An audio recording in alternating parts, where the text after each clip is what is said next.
Il est 13h30. Bonjour mesdames, bonjour messieurs.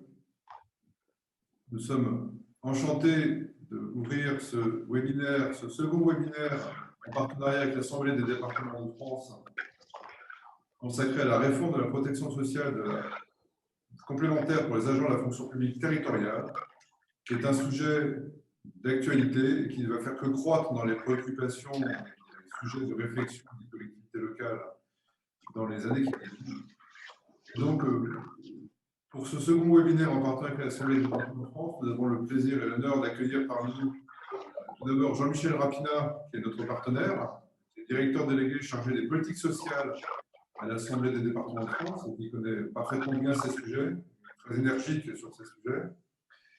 Le conseiller technique à l'ADF, Jérôme Brien, très connu sur ces sujets, avec une très grande expérience sur ce sujet, que je vous remercie encore une fois d'intervenir, tant son expérience concrète est importante, et nous parlera de lui un petit peu tout à l'heure.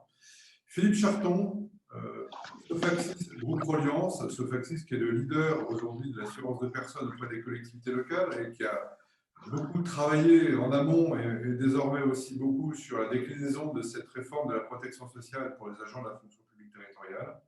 Merci Philippe Charton, directeur du développement de Sofaxis Groupe Reliance.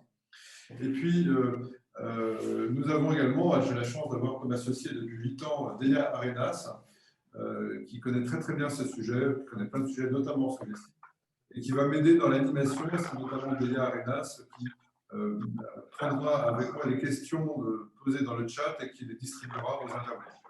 Alors, nous sommes ensemble de 13h30 à 15h. Nous interviendrons.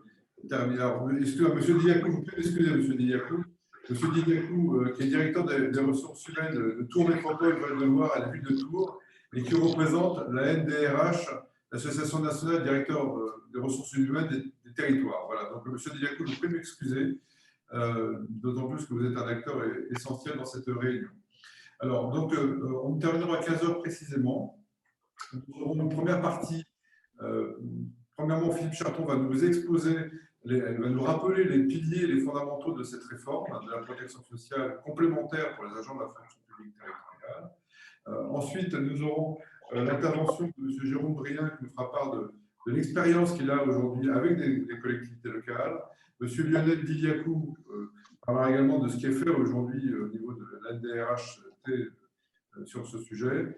Puis ensuite, nous passerons aux questions-réponses. Mais tout d'abord, je laisse la parole à M. Rapina pour quelques mots en tant que partenaire à l'Assemblée des départements de France. Oui, mon cher Franck, mesdames et messieurs, bonjour à tous, bonjour à toutes. C'est un plaisir de vous retrouver pour cette deuxième édition. Vous le savez, l'Assemblée des départements de France, c'est cette association d'élus présidée par Dominique Bussereau, président du département de Charente-Maritime, président de l'ADF, qui évidemment a vocation à représenter les départements ou les collectivités à compétences départementales sur l'ensemble de la France dans nos échanges avec les ministères, les grandes administrations, mais avec la mandature de Dominique Bussereau, cette maison des départements s'est largement ouverte. Elle s'est également ouverte à un partenariat. On a cette chance d'être partenaires ensemble et d'avoir conçu, je vous en remercie, cher Franck, évidemment, tout un programme qui va nous amener à traiter des sujets très concrets ensemble. C'est le cas aujourd'hui, puisque le sujet de la protection sociale complémentaire, vous l'avez dit, est un sujet vraiment au cœur de l'actualité. C'est un peu des questions d'action sociale dont j'ai la charge, mais tournées vers le personnel. Et là, mon excellent collègue interviendra sur ce sujet. Il vous dira exactement quelle est l'action de l'ADF à ce sujet et quelle est sa perception de l'évolution de ce dossier. Bref, nous terminons là une mandature, vous savez, puisque nous sommes à quelques encablures des élections départementales, mais il y a au moins un domaine dans lequel les départements que nous représentons a très largement progressé au sens où ça n'était pas sa compétence originelle, celle de la santé, ou évidemment avec la présence de beaucoup de nos élus et notamment du président de notre commission, Frédéric Berry, son vice-président André Acari, que vous connaissez peut-être, qui est président de la Saône-et-Loire, qui a beaucoup œuvré dans le domaine de la santé, qui a mis en place des centres de santé. Nous avons, quand bien même ce n'est pas notre compétence originale, une reconnaissance accrue sur ce secteur-là. nous considérons que, quand bien même il ne s'agit pas de notre compétence à l'origine, l'articulation entre le social, le médico-social et le sanitaire est absolument fondamentale. Tout le monde le sait, tout le monde le croit, mais nous voulons l'incarner et c'est dans ces articulations que nous pouvons progresser collectivement au bénéfice de nos concitoyens. Alors là, en l'occurrence, on va traiter d'une question un petit peu différente, hein, mais qui est très intéressante aussi. Et je trouve que l'initiative que nos partenaires ont prise d'ouvrir ce dossier de manière comme ça très pointue avec des interventions d'experts est très intéressante parce que vraiment la question de la ressource humaine, des évolutions de pratiques, des évolutions de compétences et de la reconnaissance finalement des personnels qui alors, ce n'est pas seulement du fait de cette bien triste crise, mais quand même, ont beaucoup donné et ont vraiment non seulement toute notre reconnaissance, mais notre amitié. C'est extrêmement important qu'on puisse l'aborder de manière partenariale et non pas de manière sectorielle. Je crois que c'est le sens de cette séance, de ce webinaire. Je ne veux pas vous en dire plus, mais vraiment vous remercier non seulement pour votre participation et dire que voilà, le partenariat que l'on a noué ensemble, en cher Franck, c'est un peu la traduction d'une volonté aussi des collectivités d'être toujours plus ouvertes au partenariat. On a d'ailleurs une marque que vous utilisez à loisir et je vous en remercie, qui s'appelle ADF Partenaire, qui montre bien qu'on est au-delà de nos compétences originelles, même si on y tient beaucoup, et qu'on est dans l'ouverture, le dialogue et effectivement l'échange, comme ça va être le cas aujourd'hui. Donc, merci beaucoup à toutes et à tous et moi je me réjouis de cette nouvelle séance. L'expert chez nous, c'est Jérôme Brien. Il aura l'occasion tout à l'heure de vous en dire plus sur ce magnifique sujet. Merci à toutes et à tous. Merci beaucoup, Jean-Michel.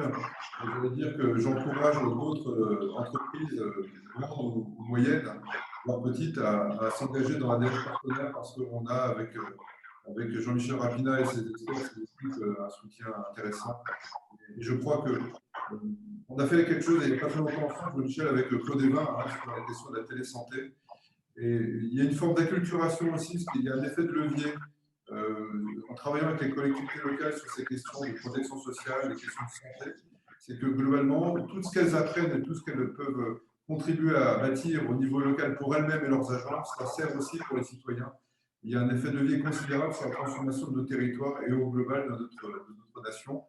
Et en cela, l'échelle départementale est précieuse et on est ravis d'avoir fait ce choix et d'avoir été accepté comme partenaire par M. Boussereau, que nous remercions encore de nous avoir validé comme partenaire. Voilà. Ceci étant, M. Brien, merci d'intervenir. Vous êtes un grand expert de ces sujets.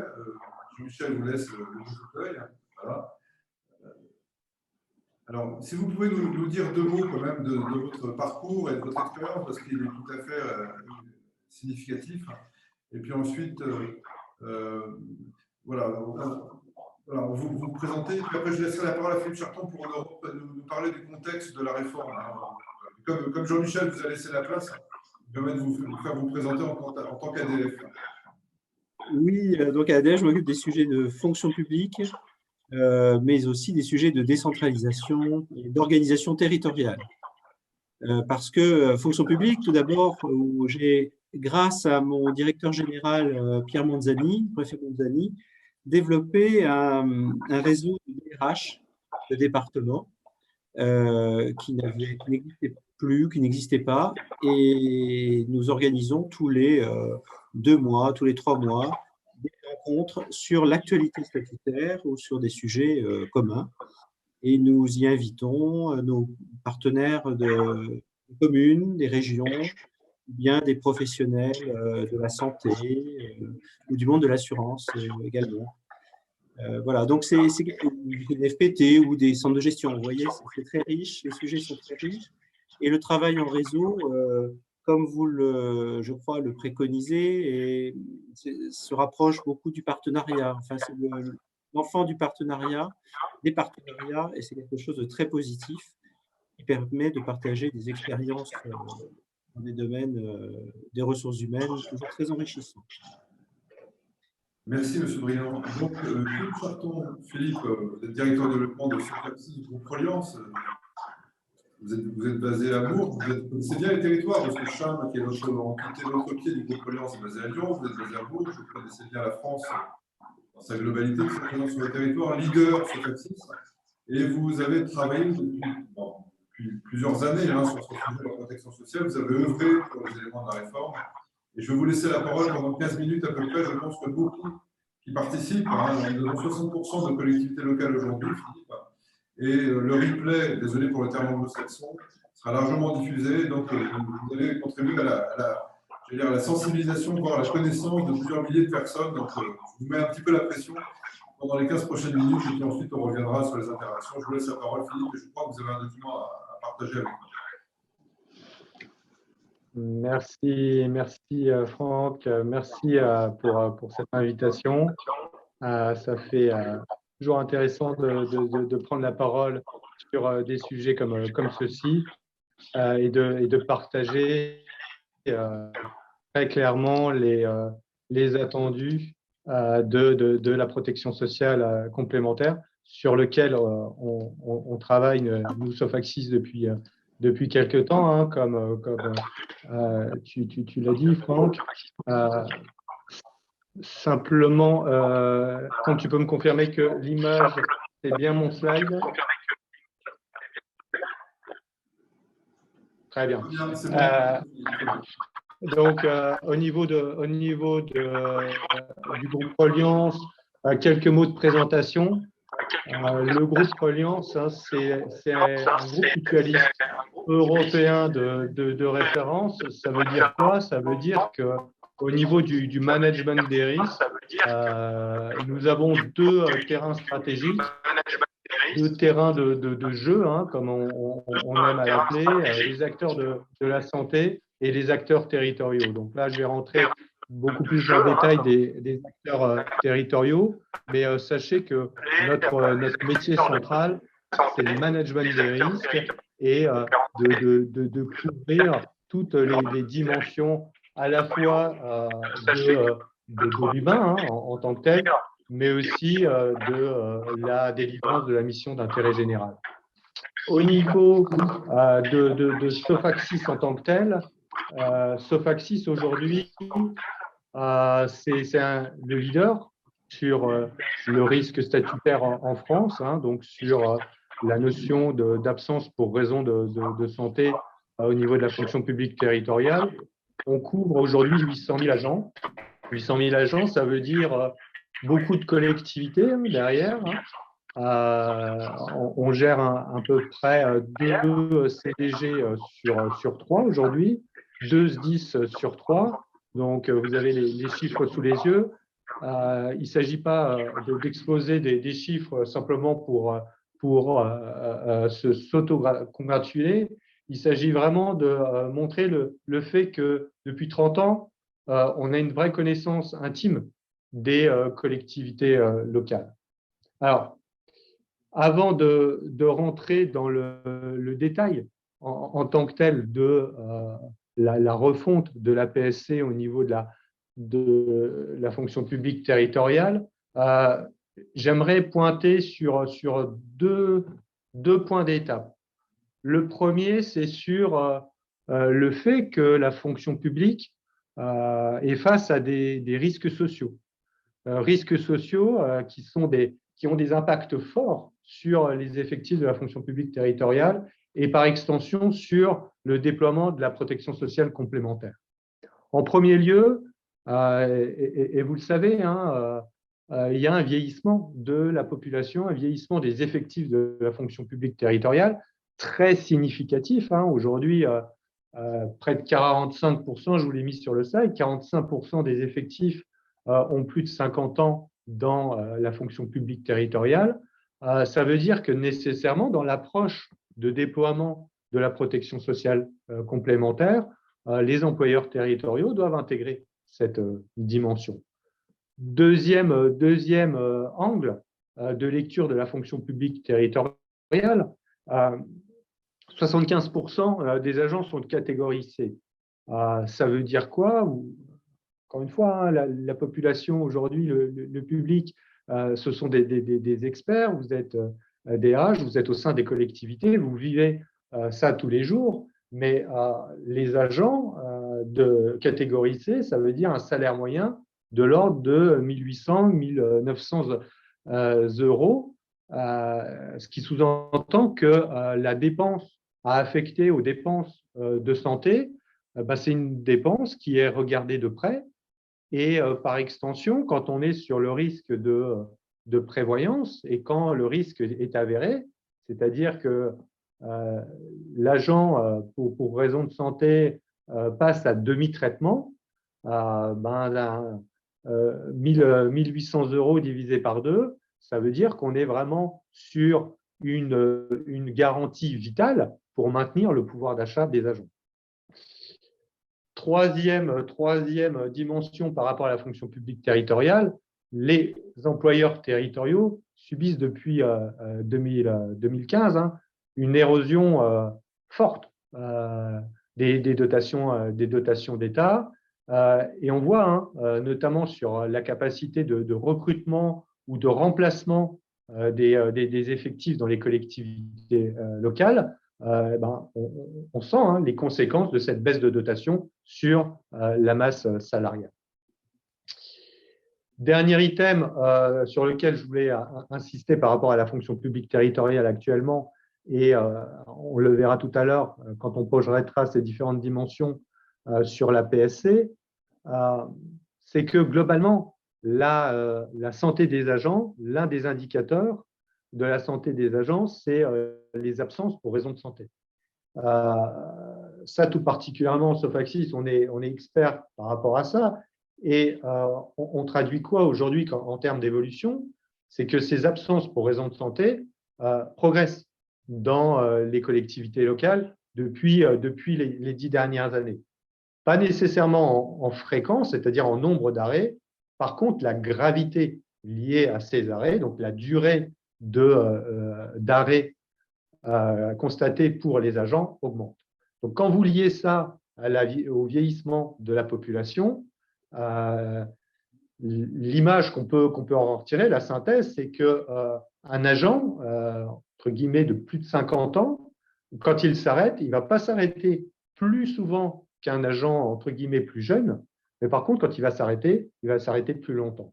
Donc, nécessairement, ça veut dire quoi? Ça veut dire, notamment sur la prévoyance, sur la garantie prévoyance, une prégnance plus forte en termes de sinistralité. Alors, au niveau de la protection sociale complémentaire et de ce qui a été développé durant ces dernières années, la fonction publique ne part pas de zéro, la fonction publique territoriale ne part pas de zéro. Au contraire, c'est plutôt le bon élève de la fonction publique, compte tenu du taux d'équipement constaté aujourd'hui. Je vous les ai mis sur le slide. 9 agents sur 10 sont équipés, ce sont des estimations, notamment tirées des rapports IGA-IGAS. 9 agents sur 10 sont équipés en santé et un agent sur 2 est équipé en prévoyance. Donc, on voit qu'après le texte de 2011, qui encadre le premier développement de la PSC, les employeurs territoriaux ont été actifs et ont mis en place des dispositifs. Pour autant, il reste des écueils vis-à-vis de ça, notamment 3 écueils que j'ai pu montrer, analyser, notamment le fait qu'il n'y ait pas d'équité en termes de couverture, que ce soit en termes de couverture santé ou en termes de couverture prévoyance, au-delà du fait que l'agent peut être équipé ou non, mais au niveau de sa couverture en tant que telle, rien dans le texte de 2011 ne garantit une homogénéité de couverture entre les agents. Donc, par rapport à ça, un premier niveau d'inéquité. Il y a un second niveau d'inéquité par rapport au déploiement de 2011, c'est qu'au niveau de la participation employeur, comme elle n'est pas encadrée par ce texte de 2011, vous pouvez très bien avoir un agent d'une collectivité A qui connaît un haut niveau de participation employeur sur le contrat santé, et à quelques kilomètres, la collectivité B, un agent de même métier va avoir une couverture, la participation employeur peut être nulle ou de quelques euros. Donc là aussi, un niveau d'inéquité assez fort que l'on peut aussi traduire au niveau des autres fonctions publiques territoriales et encore plus au niveau des salariés du privé.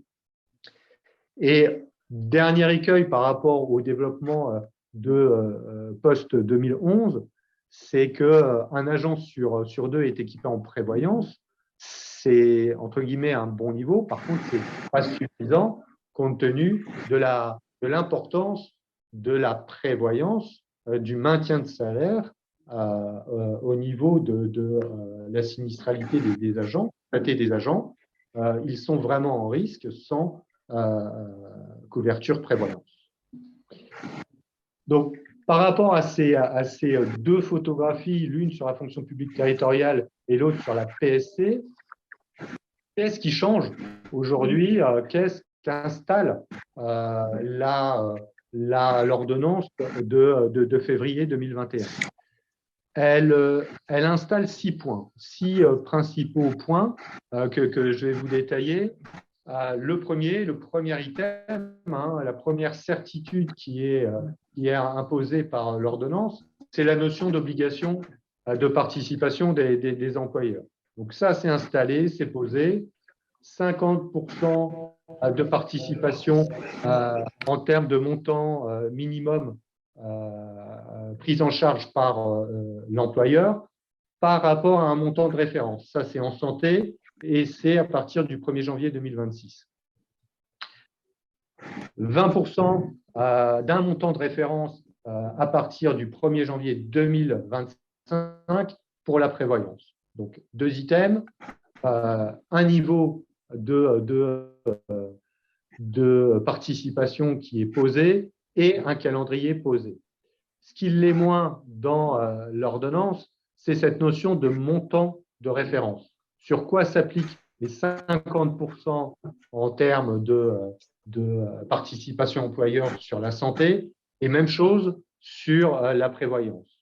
Donc, on parle des prochains décrets qui devront fixer ces différents montants de référence, mais simplement pour aller un tout petit peu plus loin sur le sujet, si on prend le montant de référence lié à la santé, on pourrait s'attendre à ce que ce soit un panier de soins, entre guillemets, référent. Et aujourd'hui, notamment le législateur État est en train de réfléchir pour la fonction publique d'État à un panier de soins aux alentours des 30 €.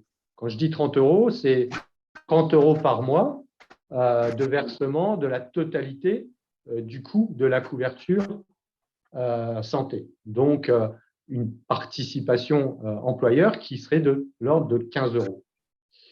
Aujourd'hui, quand on compare ce montant de 30 € par rapport à la couverture réelle qu'on peut constater dans le monde territorial, elle est un petit peu en dessous. Le montant entre guillemets, de référence d'un panier de soins dans la territoriale, c'est beaucoup plus proche des 50 €, donc ce qui sous-entendrait une participation de 25 de l'employeur plutôt que 30. Donc, c'est un sujet fort des prochains décrets, c'est le juste équilibre de ces montants de référence entre les couvertures déjà déployées, le bon niveau de garantie attendu par un agent et au final, la participation financière de l'employeur qui naturellement doit être à un bon niveau, entre guillemets,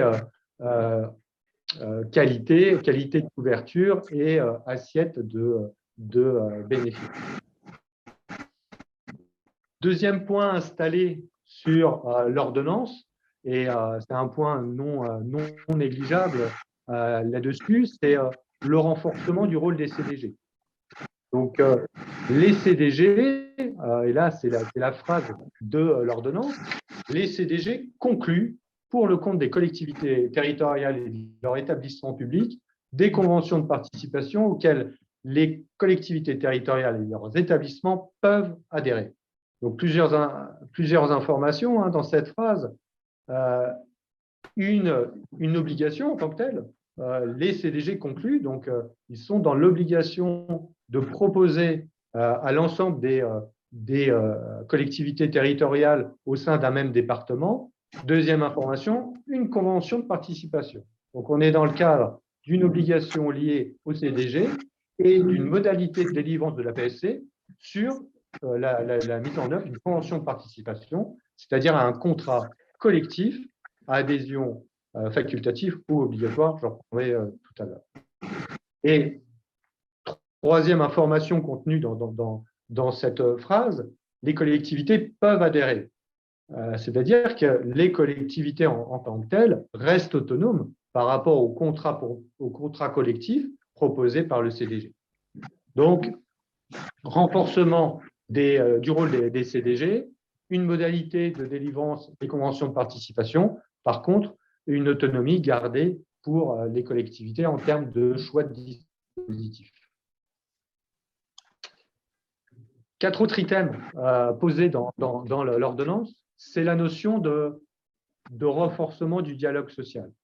Renforcement du dialogue social, donc avec l'obligation de mener à bien le dialogue social pour l'ensemble des collectivités sur cette thématique PSC, avec notamment la faculté qui a été rajoutée dès l'ordonnance de proposer d'aller vers un contrat collectif à adhésion obligatoire. Donc, une convention de participation qui donne lieu à un contrat collectif où les agents seront obligatoirement intégrés. À partir de là, ça nécessite naturellement un dialogue social très construit, très abouti pour arriver à ces accords, entre guillemets, qui vont changer les modalités. Donc, je pense que la plupart des collectivités iront par marche, on va dire, vers du contrat collectif à adhésion obligatoire. Pour autant, on sent que certaines collectivités s'orientent vers un dialogue social qui prend en compte d'ores et déjà du collectif, entre guillemets, obligatoire pour densifier d'ores et déjà l'assiette des bénéficiaires. Autre point installé, posé dans l'ordonnance, c'est la notion de dispositif pluriel maintenu. Il existe toujours la capacité pour déployer la protection sociale complémentaire, tant au niveau de la santé que de la prévoyance, de mettre en œuvre une convention de participation via le centre de gestion ou pas, mais de maintenir aussi la labellisation. Aujourd'hui, pour faire simple, au niveau de la couverture santé, dans le monde territorial, à peu près des 2/3 des agents qui sont couverts au travers de la labellisation. Et c'est quasiment l'inverse en termes de prévoyance. Les conventions de participation couvrent à peu près 2/3 des agents en prévoyance. Entre guillemets, le sens de l'histoire de l'ordonnance, c'est une baisse, entre guillemets, de la labellisation du fait de l'obligation des CDG, on l'a vu tout à l'heure, de proposer de la convention de participation. Donc, nécessairement, ça va entamer, entre guillemets, l'assiette des contractants, des agents contractants en labellisation à terme. Pour autant, le législateur a gardé la labellisation comme dispositif dans le texte. Les 2 derniers points sont liés plus à des échéances, à du timing en tant que tel de déploiement. Notamment ce qui va toucher de près les départements après les élections, c'est que les assemblées délibérantes, dans les 6 mois qui suivent leur renouvellement, devront nécessairement évoquer le déploiement de la protection sociale complémentaire. Donc, ça aussi, c'est posé et ça responsabilise d'autant les assemblées délibérantes dans la protection sociale des agents. Dernier item sur cet aspect timing, c'est que Aujourd'hui, il y a des conventions de participation qui seront en cours au 1er janvier 2022. Et pour certaines de ces conventions de participation, les dispositions, donc les obligations du 1er janvier 2025 et du 1er janvier 2026 ne s'appliqueront pas. Compte tenu du fait qu'en moyenne, les conventions de participation, c'est 6 ans, certaines, celles qui ont été plus exactement contractées en 2019, en 2020, et pour partie celles en 2021, échapperont, entre guillemets, auront la capacité d'échapper à ces niveaux d'obligation de 2025 et 2026. Mais vous voyez qu'on est quand même sur non pas des queues de comète, mais qu'une partie des conventions de participation. Donc, par rapport à ça, et en dernier lieu, j'en finirai là, très clairement, dans notre approche, dans l'approche de Tofaxis auprès des collectivités locales, auprès des employeurs territoriaux, auprès des agents, l'ordonnance et qui plus est le décret qui est en train d'être rédigé, on a des convictions sur ce déploiement de la PST et sur, entre guillemets, c'est pas une révolution de la protection sociale complémentaire, mais c'est cette amélioration de la protection sociale. Et elle doit vraiment servir trois objectifs forts. Le premier objectif, c'est la préservation des agents. J'en ai parlé tout à l'heure par rapport notamment à la prévoyance. On n'est pas sur des couvertures anecdotiques. On est sur des couvertures qui sont riches de sens au niveau de la préservation des agents. Encore une fois, quand un agent passe à demi-traitement, c'est vital pour lui d'avoir une couverture prévoyance. Il y a d'autres arguments par rapport à la préservation des agents. Je pourrais rentrer dans le détail, mais j'ai pas assez de temps là-dessus. Par contre, ce premier enjeu, il est vraiment à prioriser et on sent une réelle appétence des employeurs territoriaux à ce sujet. Deuxième enjeu fort, c'est l'enjeu de l'attractivité pour les employeurs territoriaux, à la fois dans le renouvellement de leurs équipes, mais aussi dans l'employabilité en tant que telle de leurs agents. Actuellement, les collectivités ont besoin de leviers pour améliorer l'employabilité de leurs agents, l'attractivité globale de la collectivité. Je ne parle pas uniquement du recrutement dans les métiers sensibles, mais la capacité d'attirer pour une collectivité. Le levier PSC en fait largement partie et aujourd'hui, ou plus exactement demain, il sera comparable à celui des salariés privés. On peut en attendre ça des prochains décrets. Dernier item, c'est des enjeux liés au territoire en termes de délivrance de la mission d'intérêt général. Très clairement, il y a un lien fort entre déploiement de la protection sociale et la qualité de vie au travail. Pourquoi je vous parle de la qualité de vie au travail? Parce que c'est là aussi un enjeu fort de délivrance de la mission d'intérêt général et l'un ne va pas sans l'autre. Mener une politique RH aujourd'hui, c'est mener une politique en sollicitant nombre de leviers. La qualité de vie au travail, ça a le bénéfice de systématiser l'ensemble des leviers. Et l'un des leviers, entre guillemets, le plus opportuniste sur les prochaines années, c'est la protection sociale complémentaire. Et donc, par rapport à ces enjeux de territoire, vous avez des enjeux très, entre guillemets, fins de délivrance au niveau de la collectivité et au niveau aussi de la mutualisation de la protection sociale. Il y a aussi un enjeu de territoire en tant que tel, parce que nombre de collectivités, pour le pilotage, pour le management, entre guillemets, de leur PSC, elles vont devoir mutualiser des pratiques, notamment au travers d'une approche liée au centre de gestion. Voilà un peu ce que je voulais vous dire sur la protection sociale complémentaire et sur l'enrichissement de cette protection sociale complémentaire après l'ordonnance de février. Merci beaucoup Philippe de ce travail de pédagogie et d'explication sur un sujet qui est en réalité assez compliqué, on le sait bien. Alors, Jérôme Briand, donc conseiller technique pour l'Assemblée des départements de France, très actif sur ce sujet.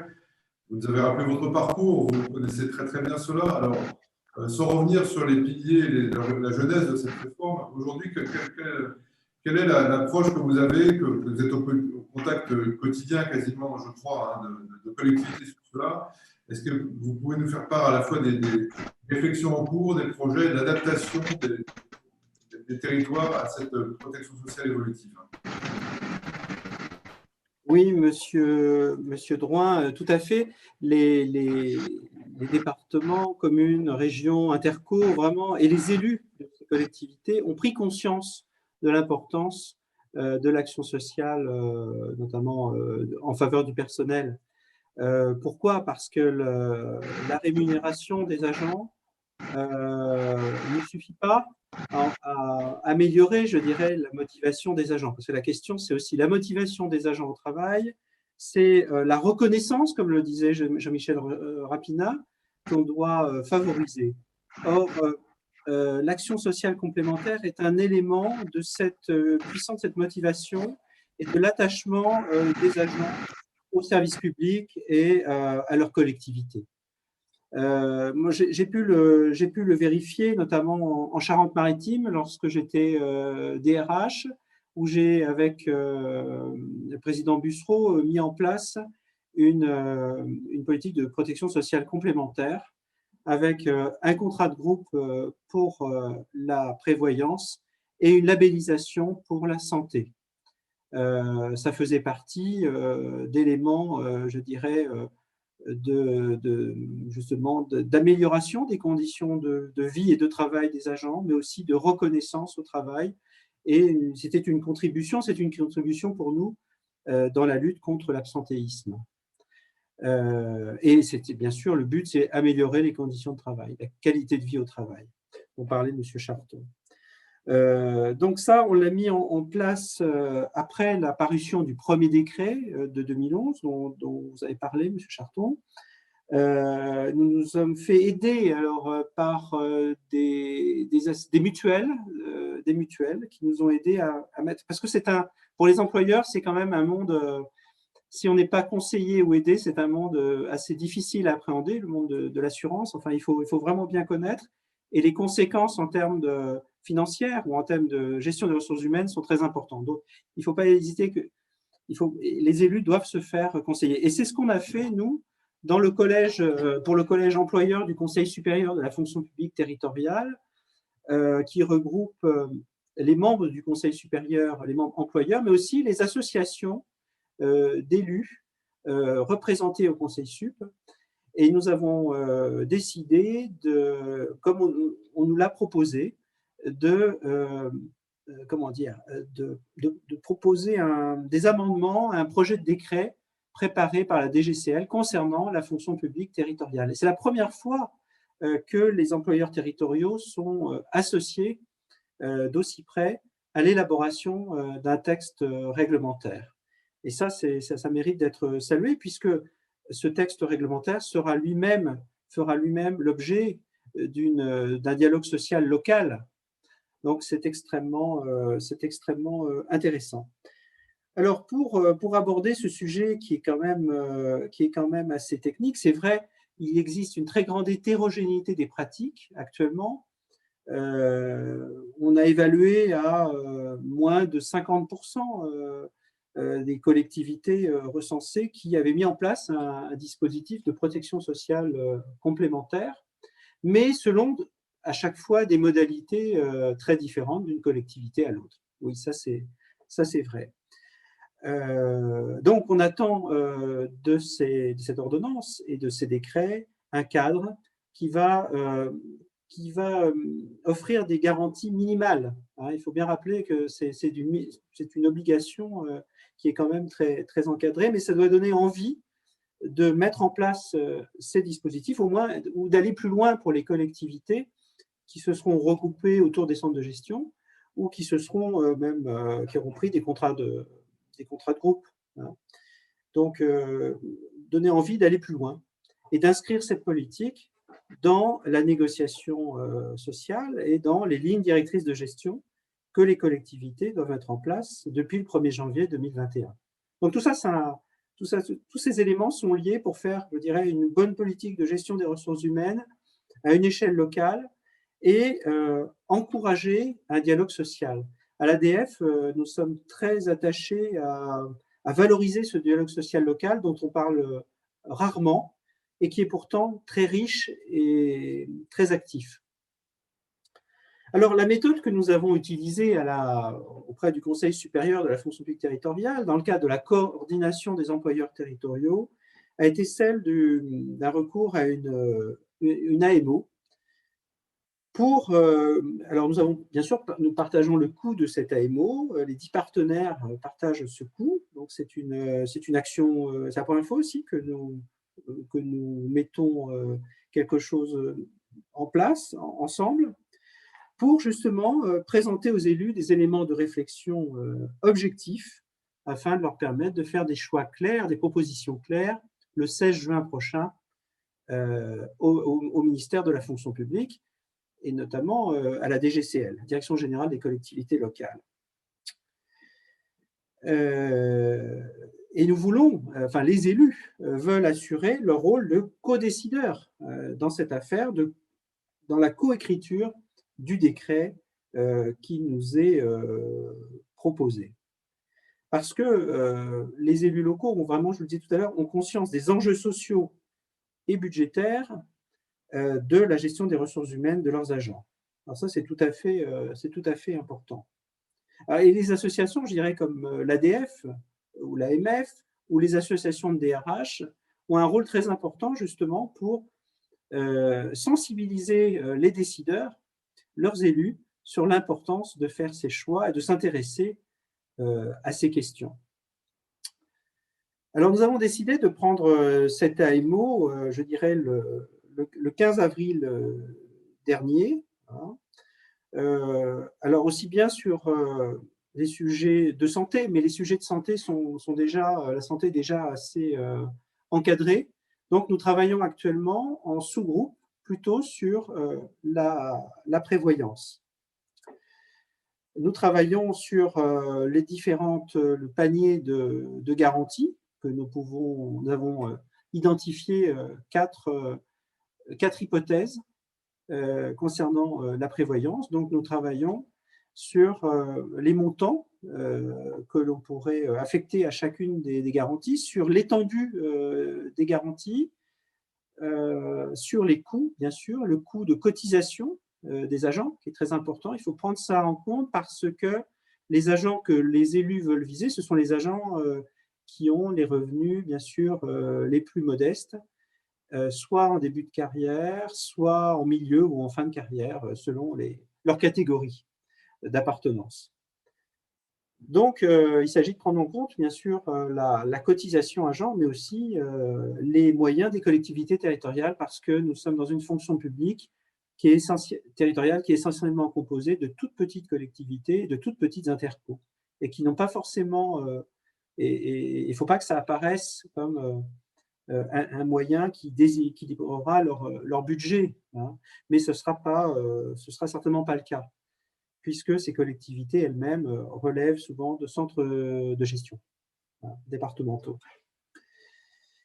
Alors, dans notre AMO, nous avons bien sûr demandé un prix de prestation honorable pour chacune des associations. Nous avons choisi une AMO qui ait des capacités professionnelles, une expérience de ce domaine, et puis qui offrira aux élus une qualité d'analyse et de proposition.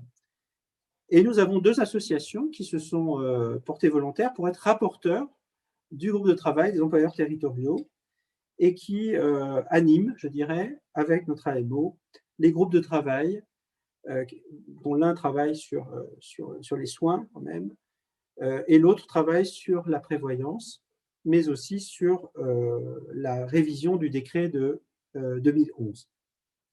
Alors, le calendrier qui nous est imparti, donc en juin, c'est la définition d'un panier normal, d'un panier de référence. Juin-juillet, la révision du décret de 2011 et une présentation à la DGCL. Et septembre, une conclusion je dirais, un groupe de travail conclusif pour présenter les textes au Conseil supérieur de la fonction publique territoriale et au Conseil commun de la fonction publique. Alors, sur la prévoyance, notre réflexion a porté sur l'assiette de cotisation. Assiette de cotisation égale assiette de oui, donc sur l'assiette de cotisation. Nous avons travaillé aussi sur le contenu de cette assiette. Est-ce qu'on met par exemple les régimes indemnitaires dans la protection sociale complémentaire? Ça, c'est un vrai débat, sachant que beaucoup de collectivités n'ont pas de régime indemnitaire. Donc, les tarifs, alors la couverture, nous interrogeons par exemple sur une couverture minimale des risques lourds, sur une solidarité intergénérationnelle qui est mise à mal actuellement dans un certain nombre de pratiques de protection sociale complémentaire pour différentes raisons. Nous interrogeons aussi sur l'évolution du coût de la protection, que ce soit pour les agents, mais aussi pour les budgets locaux. La stratégie, comment inscrire la PSC dans la stratégie ressources humaines? Vous voyez, donc toutes ces questions aboutissent à 4 hypothèses et nous orientons actuellement plutôt vers 2 hypothèses. Une hypothèse qui serait une garantie minimale, mais qui serait bien, je dirais, compensée, enfin qui serait compensée, enfin qui prévoirait une protection complémentaire importante de la part des employeurs, ou bien un panier plus large de garanties qui inclurait la capacité temporaire de travail, l'invalidité et peut-être une partie de capital d'essai, une rente ou un forfait pour aider les agents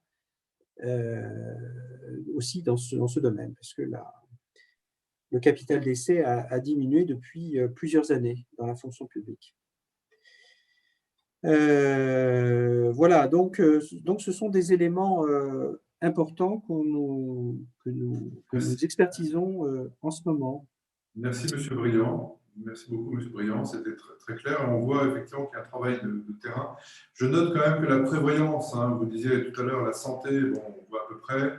Les questions de prévoyance sont assez centrales. On y reviendra peut-être aussi avec Philippe Cherton tout à l'heure sur cette question importante de la prévoyance des arrêts de travail, les micro-arrêts de travail aussi. Et peut-être, parce que les arrêts de travail sont évidemment liés à l'organisation du travail elle-même, on y reviendra après, et aussi avec vous, M. Briand. Merci beaucoup. Monsieur Didiakou, on voit d'où vous êtes, parce que vous avez un magnifique poster derrière vous sur Tours. Vous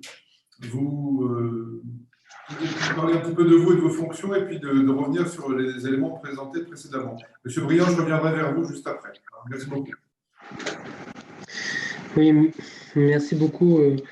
Je me présente, oui, brièvement. Je suis le directeur des ressources humaines de Tours Métropole Val-de-Loire et de la ville de Tours. C'est-à-dire que c'est une direction des ressources humaines mutualisée qui, aujourd'hui, gère 4000 agents permanents. Au-delà de ça, c'est vrai que moi, j'exerce des missions pour le compte du bureau de la NDRHDT, vieille association, je dirais, des directeurs des ressources humaines qui, auparavant, je le rappelle, était l'association des DRH des départements, dont je suis issu d'ailleurs, puisque j'ai passé 10 ans de ma vie dans un très beau département du sud de la France, voilà, et dont je connais bien le travail de l'ADF. D'un point de vue, d'un point de vue de la NDRH sur la protection sociale complémentaire. L'association s'est déjà prononcée et a communiqué à plusieurs reprises sur le sujet en disant que nous, on était très favorables à ce que la protection santé des agents soit obligatoire. C'était traditionnellement en place dans les départements de France et avec une très forte incitation des employeurs. On est convaincu que les employeurs ont un rôle majeur à jouer et les DRH aussi pour sensibiliser, comme il a été dit tout à l'heure, les élus à mettre en place ce type de dispositif. Donc, traditionnellement, l'association était favorable à plutôt la labellisation sur la santé et puis le contrat groupe sur la prévoyance, sachant que pour nous, tout ça rentrait peut-être moins dans un volet rémunération, mais plus sur un volet social. Très clairement, ça devait faire partie du volet de l'action sociale, tout simplement parce que rien que déjà au niveau du recrutement, aujourd'hui, il y a beaucoup de questions de la part des futurs salariés, les futurs agents des collectivités, de savoir s'il y a une protection sociale complémentaire, que les gens viennent du public ou du privé. Voilà. Donc c'est déjà un facteur d'attractivité à ce moment-là. Et puis c'est surtout un filet de sécurité lorsque des agents passent à demi-traitement au bout de 90 jours, perdent du salaire, des primes, des astreintes, et clairement, nous, on était assez favorable à ce qu'on puisse avoir effectivement cette mise en place de la protection sociale complémentaire qui soit généralisée, qui ne soit plus simplement la simple décision de l'employeur local. Effectivement, nous, sur la participation, 50% pour la santé, 20% pour la prévoyance. Après, il peut y avoir des débats sur les paniers de soins, on l'a abordé là à l'instant, et puis aussi sur le taux de participation, mais ce qui importe vraiment, c'est la philosophie. On l'a rappelé, effectivement. Nous, on pense que, comme c'est un volet action sociale, chaque employeur est libre de déterminer celle-ci. Et c'est vrai que les taux de 50% de prise en charge, tel qu'il est prévu par le décret, et 20% pour la prévoyance, nous vont bien. Clairement, on est dans cette logique, avec donc une application qui aujourd'hui va être étalée dans le temps pour ce qui concerne les collectivités territoriales. Je pense que là, le fait de passer sur ce type de dispositif obligatoire nécessite quand même une véritable préparation du dossier. J'en veux pour preuve que aujourd'hui, dans les collectivités, certains se sont déjà lancés après les élections à mettre en place des agendas sociaux avec les représentants du personnel. Et là, c'est en général soit en cours de finalisation, soit déjà signé avec des travaux qui ont commencé. En ce qui concerne la ville de Tours, par exemple, nous, on a mis la PSC dans nos points de négociation, on va dire, et d'avancer sur le volet action sociale. Ça nous semble absolument indispensable, et ce sera un volet qu'on retrouve également à Tours Métropole Val-de-Loire. Voilà. Donc là-dessus, on est sur un dispositif assez volontariste. Je ne pense pas qu'on attendra 2026 dans les grandes collectivités pour le mettre en place. Je pense que 2022, ça risque d'être un peu tôt. Par contre, je pense qu'un certain nombre de collectivités développeront le dispositif en 2023-2024 pour celles qui le souhaitent. Voilà. Donc, je dirais que là-dessus, on est sur une approche, on va dire, pragmatique, respectueux des prérogatives des uns et des autres, dans le cadre d'un dispositif qui affiche effectivement une volonté politique affichée, avec des garanties minimales comme le panier de soins. C'est vrai qu'aujourd'hui, n'avoir qu'un agent sur deux en termes de couverture complémentaire, c'est quand même assez faible, faut bien dire. Et puis après, on pourrait discuter des, comment dire, des régimes de protection en santé, on peut espérer qu'avec une participation employeur, au-delà du financement des mutuelles, indirectement finalement, on ait une augmentation de la couverture de nos salariés. Voilà, parce qu'il y a quand même beaucoup de salariés qui, soit par chance, bénéficient de la couverture de leur conjoint qui vient du privé, ça c'est une réalité, soit ont une couverture finalement assez faible, notamment en santé, ce qui pose des problèmes qu'on retrouve dans nos services d'action sociale. Alors, et notamment pour des structures comme les nôtres, par nos assistantes sociales du personnel qui sont obligées de recourir à des participations donc, et des aides pour les personnels qui sont en réelle difficulté pour se faire soigner. Voilà. Donc, je pense que pour nous, enfin, en résumé, on se doit de protéger au mieux la santé de nos agents et la PSC y contribuera certainement. Voilà, en tout cas, nous, c'est quelque chose qu'on appelle de nos voeux le plus rapidement possible.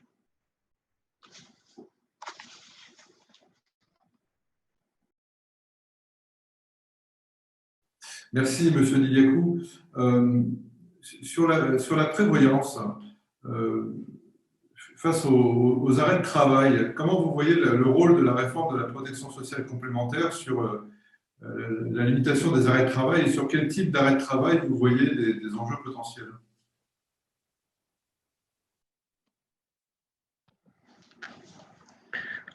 Ça, je dirais que je suis assez prudent, parce que sur l'absence et l'absentéisme dans les collectivités, pour en avoir longuement discuté avec M. Charton, à chaque fois qu'on faisait un point sur nos contrats, on s'apercevait qu'on n'était jamais à nos espérances. Voilà. Donc je dirais qu'aujourd'hui, on a des nouveaux risques qui apparaissent très très forts. La crise sanitaire, la crise du Covid nous a quand même éloigné bon nombre de personnes. Je ne sais pas enfin, on se pose quand même quelques questions sur la suite, sur l'avenir. On sort à peine de la crise et là, moi j'ai du mal à faire des projections sur ce que va pouvoir corriger la protection sociale complémentaire.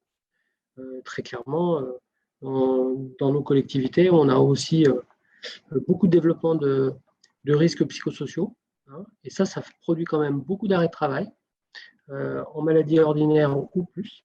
Et je pense que, voilà, je ne sais pas si effectivement la protection sociale complémentaire va tout régler. Je ne pense pas. Je pense que ce sera plutôt des politiques globales, RH, d'accompagnement des agents, dans le cadre des lignes de gestion et notamment de la stratégie pluriannuelle que chacun d'entre nous est en train de mettre en place. Je pense que là-dessus, il y a de fortes attentes de la part de nos salariés. Au-delà de la protection sociale complémentaire. Et je pense que ça, c'est un enjeu fort pour améliorer nos conditions de travail. Et puis, pourquoi pas le bien-être au travail si on peut y arriver. Enfin, déjà, l'amélioration des conditions de travail, pour moi, ça me paraît très clairement un objectif extrêmement important quand tous nos agents vont revenir travailler en présentiel. Merci, merci. Et merci pour vos propos aussi prudents que circonstanciés. Philippe Charton, Philippe, point de vigilance sur la prévoyance quand même. C'est-à-dire que ce n'est pas la martingale demain, ce que vient de dire M. Lionel Didiakou. On sentait bien dans les propos de M. Briand également. C'est-à-dire que sur les questions de prévoyance, d'arrêt de travail, le sujet est compliqué. La protection sociale complémentaire, quels sont les points de vigilance qu'il faut avoir dans la conception et la mise en place de cela? Et puis, j'aurais une question peut-être ensuite à M. Briand, c'est comment on intègre, alors il y a des phénomènes d'actualité autour du télétravail et autres, comment est-ce qu'on intègre tout ça dans les réflexions d'un groupe de travail aujourd'hui? N'est-on pas très perturbé par la situation actuelle? Faut-il attendre quelques semaines avant d'avoir plus de sérénité dans la réflexion? Voilà, donc Philippe, les points de vigilance sur la prévoyance. Alors, plusieurs points par rapport à ça. Le premier point par rapport à l'absentéisme pour raison de santé, comme le dit M. Didiakou, il n'y a pas de baguette magique, il n'y a pas de martingale, ça se saurait, et on l'aurait, entre guillemets, mobilisé, cette martingale, depuis longtemps. Pour autant, je pense que la dimension amélioration de la qualité de vie au travail, c'est cette approche systémique qui fera que et qui fait que l'absentéisme pour raison de santé, sur certains volets en tant que tel, s'améliore. On pourrait rentrer dans le détail, notamment sur des risques très très longs, où on voit que le suivi individualisé des agents donne lieu à beaucoup moins de reconnaissance en longue maladie, longue durée, et à une maîtrise beaucoup plus importante du risque long sur les 3 dernières années, de façon statistique. Donc ça, c'est mesurable. On arrive à avoir le fait de manager ce risque, ça donne lieu réellement à un impact positif sur l'absentéisme global des agents. Au-delà de ça, pour faire le lien direct avec cette dimension PSC et qualité de vie au travail, l'un des points de vigilance, c'est très clairement, Monsieur Briand le citait tout à l'heure en termes d'assiette, sur la prévoyance, il y a des enjeux d'assiette. Est-ce que, en effet, on tient compte bien du régime indemnitaire, enfin de quelle base sur laquelle on va porter le calcul, et au-delà de ça, il en a parlé, quelles sont les garanties, incapacité, invalidité, décès, quels sont les niveaux. Si on fait un zoom sur l'invalidité, aujourd'hui, l'invalidité est traitée au niveau de l'ensemble des collectivités locales, là aussi sans référence, sans niveau homogène.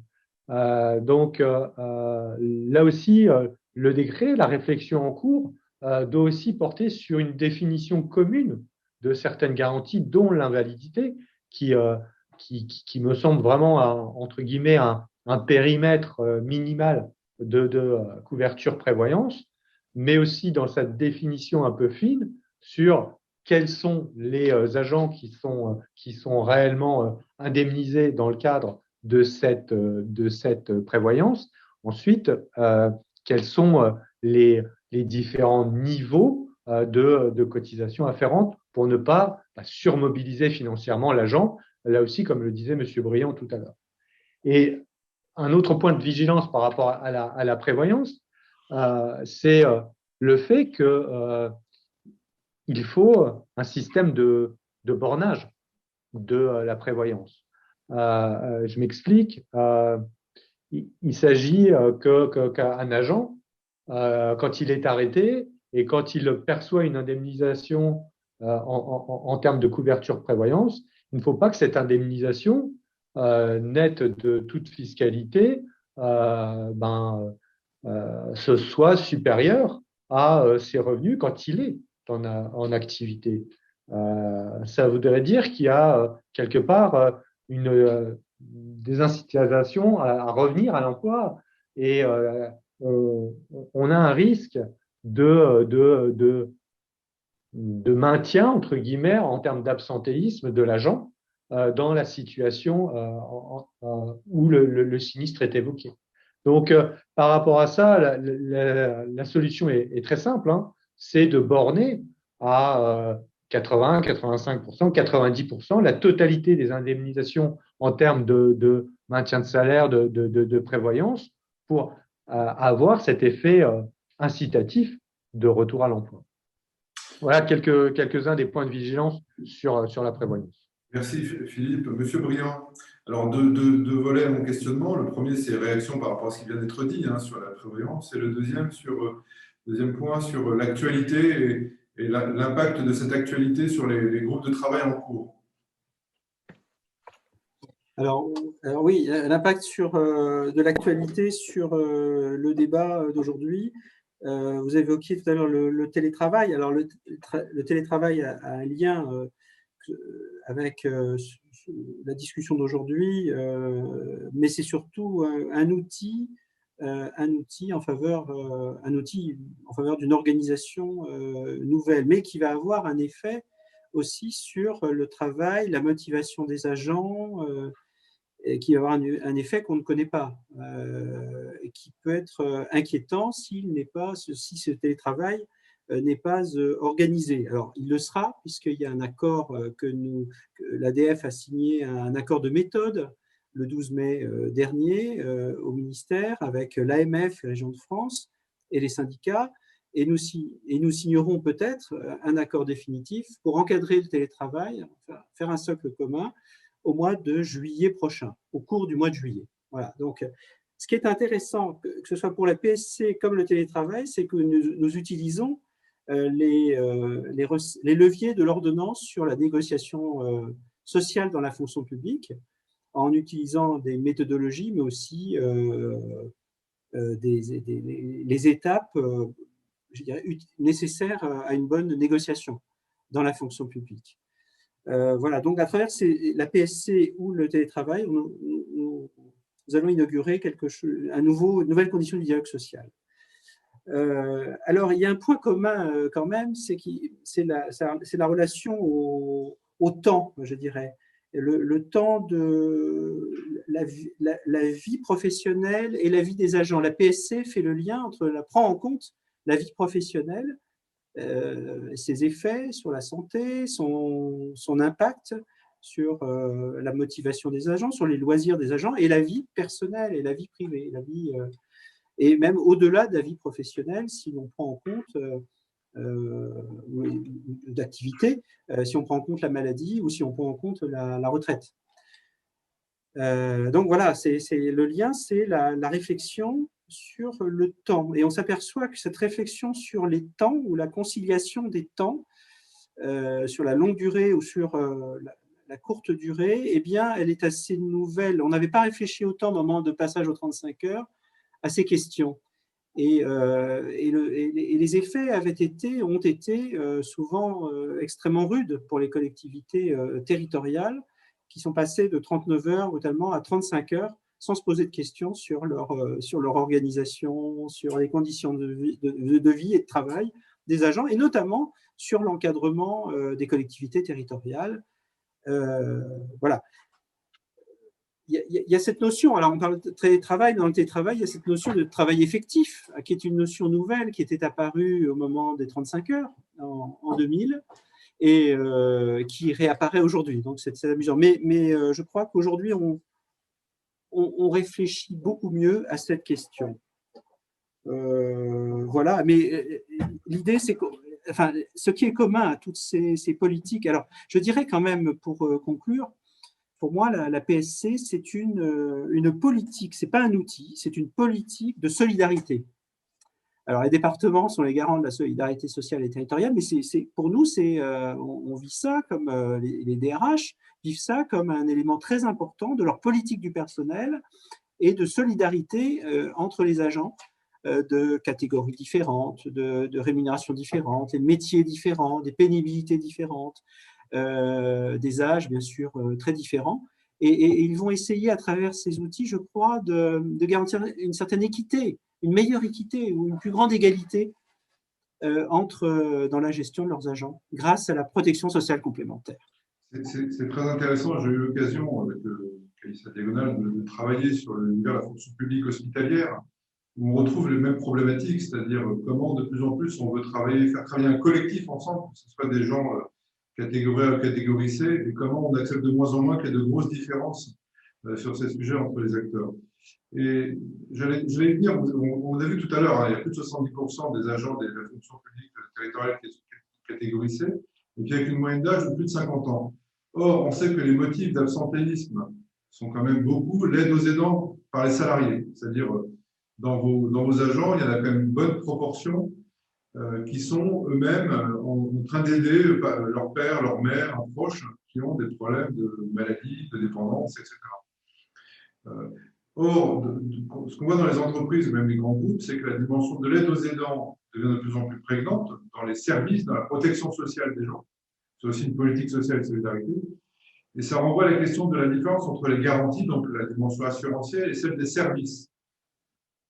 Avec la grande difficulté des acteurs de la protection sociale traditionnelle de mélanger les deux. Donc finalement, demain, on peut avoir un portage de risque un peu commun, mais une différenciation qui se feront par des services permettant de mieux s'occuper ou d'avoir plus de facilité pour s'occuper de son père ou de sa mère dans une situation difficile, ou bien pour la garde d'enfants, par exemple, parce que c'est un autre problématique, pour les gardes d'enfants qui sont assez problématiques et coûteuses et parfois problématiques. Là-dessus, comment vous traitez, je tourne vers M. Didiakou, cette différence entre les garanties et les services, les garanties qui peuvent finalement assez vite changer, les services qui sont plus durables, et quelle attitude vous avez dans cette réflexion? Et est-ce que demain, vous pensez que les collectivités locales seront prêtes à payer des services, ce qui n'est aujourd'hui pas le cas des individus? On sait très bien en France, c'est le grand problème de la santé et de la prévoyance. Alors, je dirais que, à titre personnel, c'est un beau sujet. On a tous des anciens et des personnes qui, malheureusement, souffrent de maladies ou de handicap et dont on a besoin d'aider. Je pense que cette dimension-là, elle percute clairement le sens aussi de nos vies et de la vie de la collectivité en général.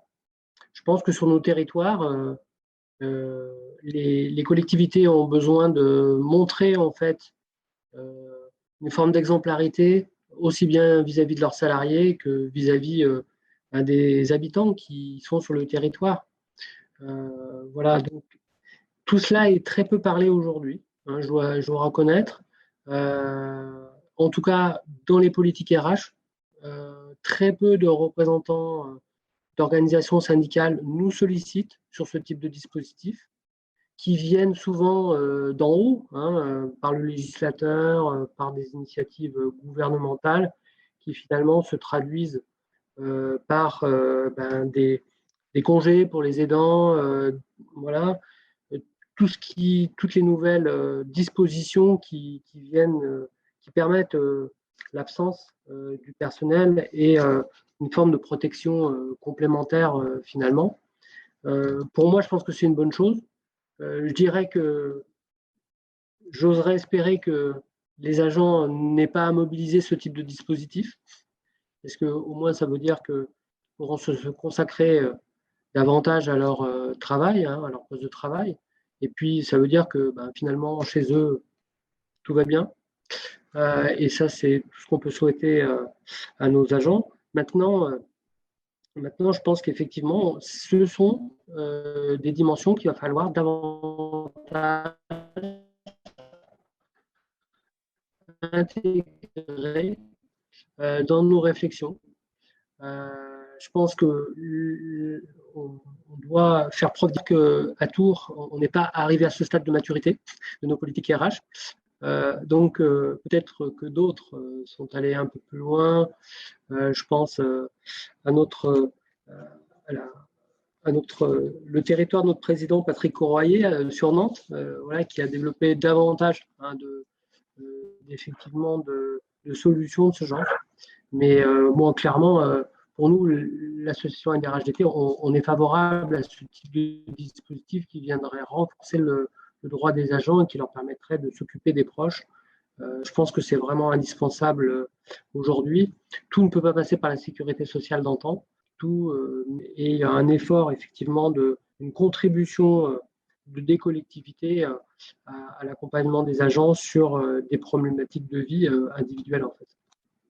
Alors, vous avez, M. Briand l'a dit, vous l'avez dit, il y a un point très important, c'est les collectivités territoriales. Hein, ça, c'est un point. Il y a l'exemplarité, et c'est aussi une courroie de transmission sur ce qui se passe sur les territoires.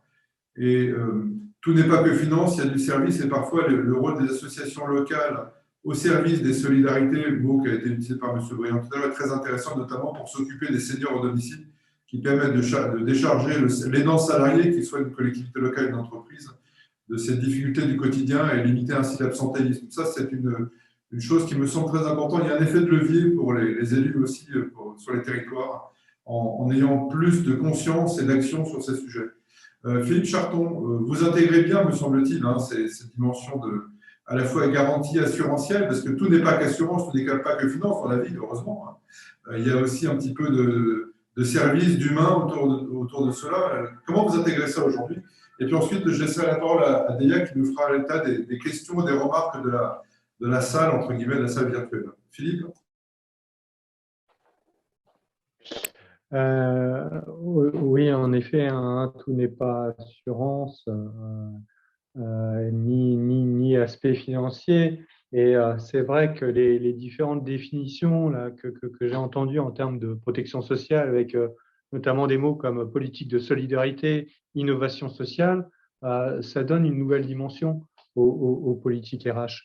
Et on le sent, vous avez cité l'aide aux aidants, et c'est vrai que de plus en plus, on est sollicité à sensibiliser les employeurs à le maire employeur, hein, cette définition aussi du maire employeur qui évolue de plus en plus sur des dimensions qui dépassent le cadre propre de la compétence de l'employeur et qui englobent la protection sociale au sens littéral du terme, c'est-à-dire avec une dimension beaucoup plus vaste que celle qui est réglementaire en tant que telle.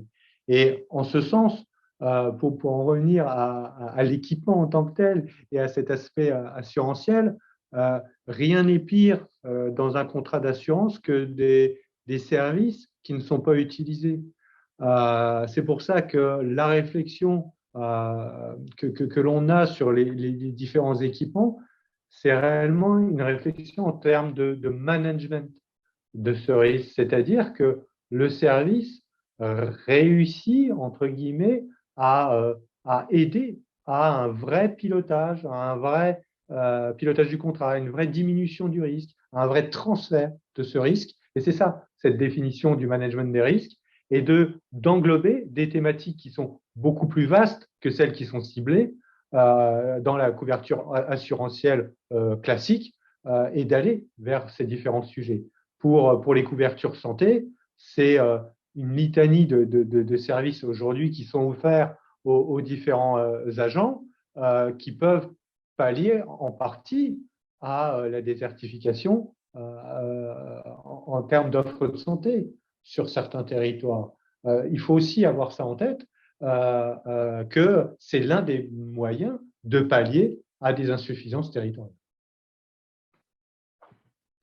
Merci. Je fais un petit commentaire avant de laisser la parole à Delia. C'est que les départements qui ont comme champ de compétences même le vieillissement, le handicap et la protection maternelle et infantile, la PMI, en ce sens, constituent un bon levier pour travailler sur les réponses territoriales sur des questions d'absentéisme liées à l'aide aux aidants salariés, hein, notamment. Vous savez, petite parenthèse, que l'espérance de vie d'un aidant salarié diminue d'environ 2 ans, un peu moins de 2 ans, à partir du moment où les gens sont obligés de travailler. Puis leur absentéisme, évidemment, il y a des chiffres là-dessus, augmente très significativement. Donc, les départements, hein, avec notre partenaire à l'Assemblée des départements de France, ont un rôle assez particulier, me semble-t-il, dans les réponses concrètes, opérationnelles à trouver là-dessus auprès des opérateurs de protection sociale complémentaire. Voilà. Il nous reste un peu moins d'un quart d'heure. Je vais laisser Delia commenter et prendre les questions de la salle. Et puis, n'hésitez pas à poser quelques questions. Et j'insiste, nous terminerons à 15 heures précises. Voilà, on remercie encore une fois les intervenants. Delia, je t'en prie. Alors, bonjour à tous. Effectivement, pendant les interventions de nos panélistes, nous avons eu quelques commentaires pour enrichir les présentations qui ont été réalisées. Donc, en plus de ces commentaires, si les participants ont des questions, n'hésitez pas à les poser parce qu'il nous reste justement quelques minutes pour les traiter. Donc déjà, pour revenir sur l'intervention de Philippe et de sa présentation très claire de la réforme de la protection sociale complémentaire, un petit rappel, cette réforme ne concerne pas uniquement les agents de la fonction publique territoriale, mais l'ensemble des agents de la fonction publique, donc ceux de l'État, de la fonction publique hospitalière et territoriaux. Et donc, c'est aussi un chemin de certaine harmonisation de pratiques sur ces 3 versants, même si quelques nuances existent encore. Alors, effectivement, Philippe, au tout début, tu nous as partagé des chiffres sur l'état des lieux actuel de la couverture des agents de la fonction publique territoriale, en précisant qu'effectivement, en prévoyance, on avait jusqu'à présent un agent sur 2 qui bénéficiait d'une couverture, donc la marge de progression est assez importante. Et sur la santé, on était à 9 agents sur 10 qui bénéficient à ce jour d'une couverture santé. Donc, nos participants apportent une précision là-dessus qui était également à un moment donné apportée par M. Diliakou. Dans ces 9 agents sur 10, un chiffre qui paraît assez élevé, on a quand même un certain nombre d'agents qui bénéficient effectivement d'une couverture qui a déjà été proposée par leur employeur, par la collectivité, mais nombreux ceux qui bénéficient soit d'une couverture individuelle, soit d'une couverture de leur conjoint, par exemple, donc venant du privé. Donc, même si ce chiffre paraît important, en réalité, il y a quand même une partie des agents qui aujourd'hui se retournent vers d'autres sources alternatives pour retrouver cette couverture santé. Et donc, la réforme de la protection sociale complémentaire leur permettrait à tous, du coup, d'accéder d'une offre qui serait proposée par leur employeur et qui serait aussi financée à la hauteur de 50% de leur employeur. Voilà. Et effectivement, en revenant aussi sur la présentation de M. Briand, le fait d'accompagner les collectivités dans cette démarche est très important parce qu'on voit bien que les notions de la réforme ne sont pas toujours simples. On a encore beaucoup de débats au niveau de ce qui pourrait rentrer dans le panier minimal de la prévoyance. Sur la santé, avec l'encadrement du 100% santé, on est un peu plus à l'aise sur le périmètre minimal, mais sur la prévoyance, le champ reste encore assez vaste. Et en plus, la réforme permet de maintenir cette multitude de formes de marchés qui peuvent exister, entre la labellisation qui peut persister, et puis la convention de participation. Donc, entre une couverture facultative et obligatoire, on a encore des choix à faire. Donc, effectivement, les collectivités auront besoin d'un accompagnement pour s'y repérer et avoir une posture par rapport à ce qu'ils souhaiteraient voir dans les appels d'offres qu'ils lanceront demain. Et d'autant plus qu'on a aussi cette question de garantie, évidemment, mais les services aussi qu'ils souhaiteraient retrouver dans les appels d'offres qu'ils lanceront, et notamment les services en matière de prévention, évidemment. Donc voilà un petit récapitulatif des commentaires réalisés par nos participants. Si vous avez d'autres questions, n'hésitez pas à les communiquer maintenant. Nos panélistes sont à disposition pour y répondre. Voilà, et notamment, merci Madame Iman Khalifa qui a été à l'origine de beaucoup de ces remarques et questions dans l'assistance. Merci Madame Khalifa. Alors, ce que je vous propose, parce qu'on va faire attention au respect de l'échéancier, un petit mot de la fin, peut-être un petit mot de perspective ou des choses qui vous semblent très importantes pour les mois et années qui viennent. Je vais commencer par Monsieur Diliakou, ensuite Philippe Charton et enfin Monsieur Briand, notre partenaire de l'Assemblée des départements de France, qui avait une petite contrainte à 3 heures, donc j'espère qu'il n'aura pas été mobilisé à la fin. Je m'en excuse par avance s'il a dû partir. Voilà, donc Monsieur Diliakou, un petit mot de la fin, perspective, vos meilleures recommandations pour nos auditeurs. Une perspective et un vœu. Travailler sur la question, vraiment, j'encourage tout le monde. Je pense que c'est un vrai beau chantier. Il y a eu beaucoup d'interventions intéressantes cet après-midi. On voit qu'on a vraiment quelque chose à faire de collectif sur ce sujet.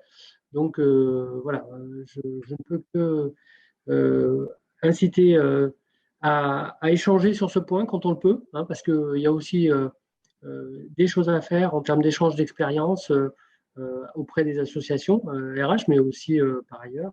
Donc, voilà, mon mot de la fin, ce sera des encouragements. Merci, Monsieur Diliakou, en direct de Tours. Philippe Charton, en direct de Bourges. En direct de Bourges. Simplement, le fait que aujourd'hui, un centre de gestion sur 2 à peu près ne propose pas de déploiement de la PSC. Donc, un enjeu très, très important pour les centres de gestion. Et donc, ça, par rapport à ça, en termes de ligne d'horizon, ce rôle des CDG dans le déploiement et dans l'efficacité des dispositifs à déployer derrière, ce sera vraiment quelque chose à suivre de près pour voir les résultats de cette refonte de la protection sociale complémentaire. Monsieur Briand, si vous avez… Voilà, Monsieur Rapina est là, c'est parfait. Je suis désolé, mon cher Franck, mon collègue Jérôme a dû oui, partir très, très rapide parce qu'il était appelé à notre rendez-vous. Il s'en excuse auprès de vous, mais il vous a dit l'essentiel. Et s'agissant du rôle de l'ADF en appui des collectivités sur évidemment le déploiement des dispositifs, Nous restons extrêmement engagés. Il vous a dit comment il voyait les choses, comment, à la faveur des réseaux que nous animons, nous pouvons aussi contribuer à accompagner effectivement les services et les dirigeants des collectivités. Donc, soyez assurés qu'il vous aurait dit certainement bien mieux que moi la volonté de poursuivre, d'accompagner, d'appuyer ces dispositifs tout à fait essentiels dans la période. Merci, Monsieur Rapina, dirigeant de l'Assemblée des départements de France, directeur des politiques sociales. Il me reste à vous remercier avec Delia Arenas. Vous l'avez compris, mon associé Delia Arenas est la personne la plus compétente de l'équipe sur tous ces sujets, y compris techniques. Voilà, donc nous ferons un plaisir de dialoguer avec les collectivités locales et les acteurs de cette protection sociale complémentaire. Ces débats organisés avec l'Assemblée des départements de France procèdent de cette volonté de sensibiliser, de dialoguer. Le sujet est loin d'être terminé, donc le dialogue, la concertation sont vraiment fondamentales. Et donc, nous vous remercions. Il y aura un replay qui sera proposé avec la WFIJ, CAISA et l'Assemblée des départements de France. Je remercie encore M. Didiakou Tour, M. Philippe Charton, directeur de développement de Sofaxis Groupe Reliance, M. Briand, expert pour l'Assemblée des départements de France et évidemment notre partenaire de référence, l'Assemblée des départements de France. Et nous aurons l'occasion de vous tous vous retrouver lors d'un prochain webinaire consacré à un sujet essentiel sur l'isolement des personnes âgées. Rappelons-nous le rapport de Jérôme Gage, juillet 2020. Ça fait beaucoup de choses avec ces 36 propositions concrètes. Nous aurons l'occasion d'en reparler. Merci beaucoup. Merci à tous les participants et à très bientôt. Au revoir.